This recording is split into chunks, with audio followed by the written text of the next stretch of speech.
Hello students, again welcome to the official YouTube channel of SSCM College Mandalgarh.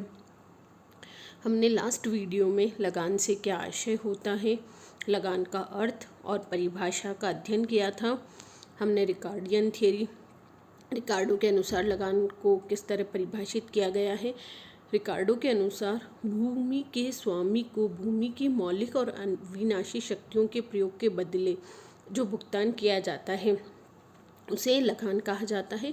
और आधुनिक जो रिकार्डो है या हम बोले कि पुराने अर्थशास्त्रियों के अनुसार लगान को एक संकुचित रूप में प्रस्तुत किया गया है। उनके अनुसार लगान केवल भूमि के प्रयोग के बदले किया जाने वाला भुगतान होता है, लेकिन आधुनिक अर्थशास्त्रियों के अनुसार लगान उत्पादन के प्रत्येक साधन को प्राप्त होता है।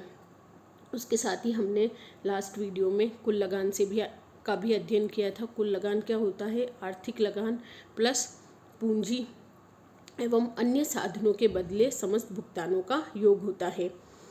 तो इस वीडियो में हम पढ़ेंगे आर्थिक लगान और ठेका लगान, इकोनॉमिक रेंट और कॉन्ट्रैक्ट रेंट। फर्स्ट है आपका इकोनॉमिक रेंट। राष्ट्रीय आय का वह भाग जो भूमि के स्वामी को भूमि के प्रयोग के बदले में मिलता है, यह आर्थिक लगान कहा जाता है। यानी ये जो रिकार्डो ने जो परिभाषित किया है कि भूमि के प्रयोग के बदले भूमि के स्वामी को जो भुगतान किया जाता है वह आर्थिक लगान कहलाता है। यानी केवल लगान किससे प्राप्त होता है? भूमि पर जो उत्पादन के 5 साधन हैं, लैंड, लेबर, कैपिटल, ऑर्गेनाइजेशन और एंटरप्रेन्योर। इसमें से लैंड पे केवल भूमि के स्वामी को भूमि के प्रयोग के बदले हम जो भुगतान करते हैं उसे क्या कहा जाता है? आर्थिक लगान कहा जाता है। इन्होंने भूमि का अभिप्राय इस संदर्भ में उन सब प्रकृतिदत्त साधनों से किया है जो मानव को प्रकृति की ओर से निःशुल्क प्राप्त है। यानी भूमि में उन सभी वस्तुओं को, उन सभी चीज़ों को शामिल किया गया है जो प्रकृति प्रदत्त एक निःशुल्क उपहार है।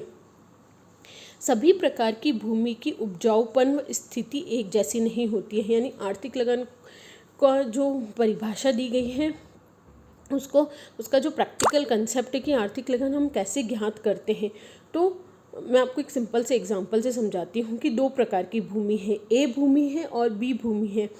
तो ए भूमि बहुत अधिक उपजाऊ है, वो वर्ष में उसमें 2 बार फसल होती है, उसमें उत्पादन क्षमता अधिक है और वह भूमि, उसकी जो स्थिति है वह भी मेन रोड के पास है। और ऐसी जो बी भूमि है वह कम उपजाऊ है और हम बोले कि उसकी स्थिति भी वो गांव के अंदर है, वहाँ सिंचाई के साधन, पानी वगैरह की पूर्णतया व्यवस्था नहीं है। तो अब आप बताइए कि जो ए भूमि है उसको अधिक लगान मिलेगा या बी भूमि को अधिक लगान मिलेगा? ए भूमि को अधिक लगान प्राप्त होगा। यानी ए भूमि का रेंट क्या होगा? ज़्यादा होगा बी भूमि से, क्योंकि उसमें उसकी जो मौलिक और अविनाशी शक्तियाँ, उसकी उपजाऊ क्षमता हम बोल लें, उसकी स्थिति बोल लें, वह बी भूमि से बहुत अधिक अच्छी है। तो इसमें यही समझाया गया है कि आर्थिक लगान को हम किस प्रकार, यही कारण है कि अधिक उपजाऊ या उपयुक्त स्थिति, यानी उसकी स्थिति यानी लोकेशन की, जो आपकी लैंड है उसकी लोकेशन क्या है। तो अधिक उपजाऊ या उपयुक्त स्थिति वाले भूस्वामी को कम उपजाऊ या कम अच्छी स्थिति वाले भूस्वामी की अपेक्षा अधिक उपज प्राप्त होती है, और जो ये अधिक उपज प्राप्त होती है इसे ही आर्थिक लगान कहा जाता है। यानी फॉर एग्जांपल, ए भूमि पर उत्पादन हुआ है 1000 क्विंटल और बी भूमि पर हुआ है 600, तो ये जो 400 रुपये है, ये क्या, जो 400 का अधिक उत्पादन हुआ है तो ये क्या है? आर्थिक लगान है। इसे आर्थिक लगान कहा जाता है।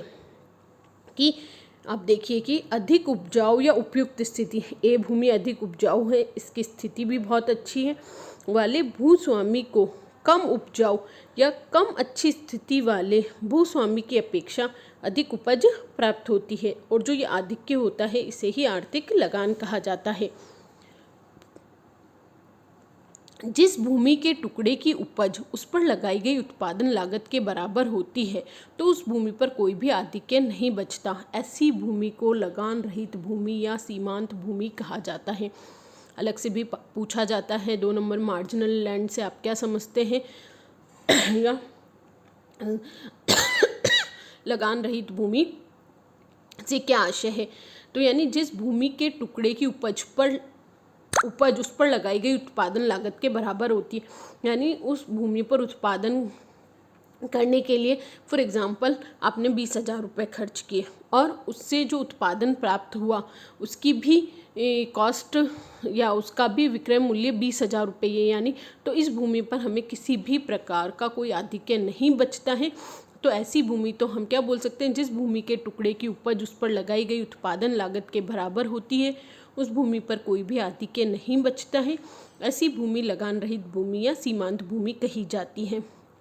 पर जो भूमि अपेक्षाकृत उपजाऊ या अच्छी स्थिति में होती है, उसके स्वामी को भूमि पर उत्पादन लागत से अधिक उपज प्राप्त होती है और उपज का जो ये आधिक्य होता है इसे हम क्या कहते हैं, आर्थिक लगान कहते हैं। जो इस भूमि पर लगान चुकाया जाता है उसे अधिसीमांत भूमि, सुपर मार्जिनल लैंड यानी लगान रहित भूमि, जिस भूमि पर कोई लगान नहीं चुकाया जाता उसे हम कहते हैं मार्जिनल लैंड या सीमांत भूमि।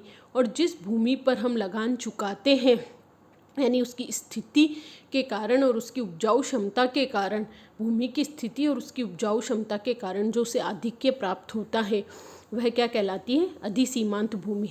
तो आर्थिक लगान की एक और डेफिनेशन, जो मेन डेफिनेशन है कि अधिसीमांत भूमि और सीमांत भूमि की उपज के अंतर को आर्थिक लगान कहते हैं। अभी मैंने आपको समझाया था कि ए भूमि क्या है, हमारी सुपर मार्जिनल लैंड है यानी अधिसीमांत भूमि है, और जो बी है वह हमारी क्या है, सीमांत भूमि है। तो इस पे यदि 1000 का प्रोडक्शन हो रहा है और इस पे हो रहा है 600 का, तो आर्थिक लगान को क्या है, अधिसीमांत भूमि और सीमांत भूमि की उपज के अंतर को क्या कहा जाता है, आर्थिक लगान कहा जाता है। आपकी जो रिकार्डियन थियरी ऑफ रेंट है हम आगे पढ़ेंगे, उसमें भी सेम यही कंसेप्ट है कि अधिसीमांत भूमि और सीमांत भूमि की उपज का अंतर क्या कहलाता है, लगान कहलाता है। और अर्थशास्त्र में भी लगान से आशय आर्थिक लगान से ही लिया गया है। तो आर्थिक लगान राष्ट्रीय आय का, हम अगर सामान्य शब्दों में बोले तो राष्ट्रीय आय का वह भाग जो भूस्वामी को भूमि के प्रयोग के बदले में मिलता है उसे आर्थिक लगान कहा जाता है। या फिर दूसरे शब्दों में कि अधिसीमांत भूमि और सीमांत भूमि की उपज के अंतर को आर्थिक लगान कहते हैं। सीमांत भूमि और अधिसीमांत भूमि की उपज में अंतर जितना अधिक होगा आर्थिक लगान भी उतना ही अधिक होगा। इन्होंने उदाहरण दिया है कि ए, बी तथा सी 3 प्रकार की भूमि है। ए भूमि सबसे अधिक उपजाऊ है यानी ये क्या हो गई, अधिसीमांत भूमि। बी अपेक्षाकृत कम उपजाऊ है और सी सबसे कम उपजाऊ है। अब हम तीनों भूमि पर क्या करेंगे, समान मात्रा में पूंजी एवं श्रम की इकाई यानी जो हम फैक्टर्स ऑफ प्रोडक्शन उत्पादन के साधनों का प्रयोग करेंगे, तो तीनों भूमि पर हम समान रूप से पूंजी लगाएंगे और समान रूप से श्रम लगाएंगे। उसके बावजूद भी अन्य बातों के समान रहने पर अधिक उपजाऊ भूमि में उपज अधिक प्राप्त होगी, कम उपजाऊ भूमि से कम उपज होगी।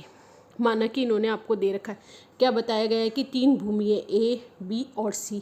ए भूमि पर 20 टन, बी भूमि पर 15 टन और सी भूमि पर 10 टन गेहूं की उपज प्राप्त होती है। सी भूमि पर उपज की लागत के बराबर ही है, अतः उसके स्वामी को कोई यानी जितना टन उत्पादन हुआ है उसकी कॉस्ट भी कितनी आई, हमने जो पूंजी और श्रम लगाया था उसके बराबर। अभी हमने पढ़ा था ना कि सीमांत भूमि या लगान रहित भूमि पर जितना उत्पादन होता है और उसकी जो उत्पादन लागत होती है दोनों क्या होती है, बराबर होती है और कोई भी आधिक्य प्राप्त नहीं होता है। तो उस भूमि को हम क्या कहते हैं, सीमांत भूमि या लगान रहित भूमि।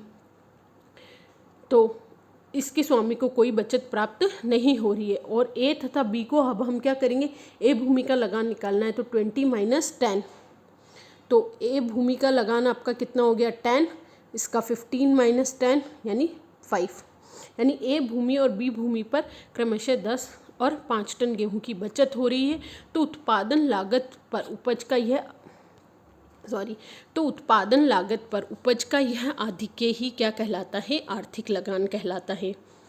इम्पॉर्टेंट कंसेप्ट है, समझ में आया होगा। 2 तरह की भूमि हो गई, सीमांत भूमि और अधिसीमांत भूमि। सीमांत भूमि जो कम उपजाऊ है, कम अच्छी स्थिति में है, उस पर हमें किसी भी प्रकार की कोई बचत प्राप्त नहीं होती है, उसे लगान रहित भूमि कहा जाता है। और जो उससे अधिक उपजाऊ भूमि होती है उसे हम अधिसीमांत भूमि कहते हैं। तो अधिसीमांत भूमि और सीमांत भूमि के उपज के अंतर को क्या कहा जाता है? लगान कहा जाता है। तो यह उल्लेखनीय है कि लगान दोनों स्थितियों में मिलता है, चाहे भूस्वामी स्वयं उस पर कृषि करता हो अथवा दूसरे व्यक्तियों को देता हो, क्योंकि दोनों ही परिस्थितियों में आधिक्य के रूप में लगान प्राप्त होता है। यह आवश्यक नहीं है कि दूसरों को भुगतान करने पर ही लगान उत्पन्न होता है। तो ये एक और लगान है कि हम जैसे हम स्वयं उस भूमि पर खेती करें। हमारे पास 3 तरह की भूमि है, A, B और C। तो उन तीनों तरह की भूमि पर जो उपज का अंतर आया है, समान मात्रा में उत्पादन के साधनों का प्रयोग करने पर भी उनकी, जैसे अभी आया था ना, A भूमि पर आपको 20 टन, B भूमि पर 15 टन और C भूमि पर 10 टन। तो जिस भूमि पर सबसे कम, तो वह हमारी सीमांत भूमि कहलाएगी। और अधिसीमांत भूमि और सीमांत भूमि की उपज का अंतर क्या कहलाता है? आर्थिक लगान कहलाता है। तो यह आवश्यक नहीं है कि लगान को इन्होंने किस शब्द में प्रयोग किया है कि जो भूमि से हमें जो प्राप्त होता है, भूमि की मौलिक और अविनाशी शक्तियों का हम प्रयोग करते हैं उसके बदले भूस्वामी को। अब चाहे भूस्वामी उसको किसी अन्य को देकर प्राप्त कर रहा है या वह स्वयं उस पर प्राप्त कर रहा है, दोनों ही अर्थों में वह क्या कहलाता है? लगान कहलाता है। तो इस वीडियो में हमने आर्थिक लगान का अध्ययन किया है। आपको आर्थिक लगान के से में कोई भी क्वेरी है कि क्या होता है, तो या आपको कोई भी कंसेप्ट समझ में नहीं आया है, तो आप मुझे व्हाट्सएप ग्रुप या यूट्यूब कमेंट बॉक्स में पूछ सकते हैं। बहुत सिंपल कंसेप्ट है कि अगर हम सिंपल भाषा में, सामान्य भाषा में, राष्ट्रीय आय का वह भाग जो भूमि के स्वामी को भूमि के प्रयोग के बदले दिया जाता है, इसे आर्थिक लगान कहा जाता है। तो या हम अगर इसका प्रैक्टिकल पार्ट देखें तो अधिसीमांत भूमि और सीमांत भूमि की उपज का अंतर क्या होता है? आर्थिक लगान होता है। इम्पॉर्टेंट टॉपिक है, 2 मार्क्स और 4 मार्क्स में बहुत बार क्वेश्चन आया हुआ है इस टॉपिक से। तो आप इसका अच्छे से अध्ययन करिएगा और कोई भी अगर क्वेरी है तो आप पूछिएगा। मैं आशा करती हूँ कि ऐसे समय में आप सभी अपने घरों में सुरक्षित होंगे और सभी कोरोना गाइडलाइंस का पूर्ण पालन कीजिए, घरों में रहिए, मास्क का उपयोग कीजिए और जो भी कोरोना गाइडलाइंस है उनका पूर्ण पालन कीजिए और बी पॉजिटिव। हमें किन्हीं भी तरह की नकारात्मक बातों को अपने अंदर नहीं लाना है।